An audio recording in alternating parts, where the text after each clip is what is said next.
ដល់ផ្សារថ្ងៃនេះឃើញស្លឹកត្រចៀកក្រាញ់ល្អពេកក៏ទិញមកបាច់ហ្មងទៅយកមកធ្វើទឹកត្រចៀកក្រាញ់ញ៉ាំខានញ៉ាំយូរហើយម្យ៉ាងទៀតលើវាចូលដល់ខែក្តៅញ៉ាំអានឹងទៅជួយឲ្យត្រជាក់ក្នុងផងស្លឹកត្រចៀកក្រាញ់នេះខ្ញុំយកមកលាងវាឲ្យស្អាតហើយហាន់វាខ្លីៗបន្តិចស្រួលកិនទៅវាម៉ត់ល្អហើយវាអត់ទាក់ម៉ាស៊ីនផងស្លឹកត្រចៀកក្រាញ់នេះខ្ញុំថ្លឹងទៅបាន300ក្រាមអញ្ចឹងខ្ញុំប្រើទឹកឆ្អិនសម្រាប់ញ៉ាំរបស់យើងហ្នឹងបរិមាណ3លីត្រហើយស្ករក្រាមបរិមាណ150ក្រាម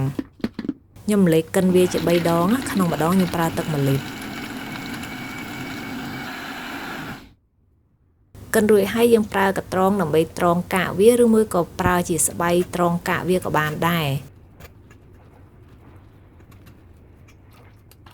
បើពពុះយ៉ាងច្រើនយើងដួសវាចេញខ្លះមកណាបងប្អូន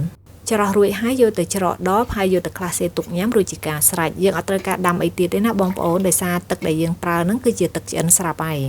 ក្លាសេតិចយកមកញ៉ាំនិយាយពីថាឆ្ងាញ់ហើយផ្អែមស្រាលសតូនរសជាតិឡើងឈ្ងុយហ្មងណា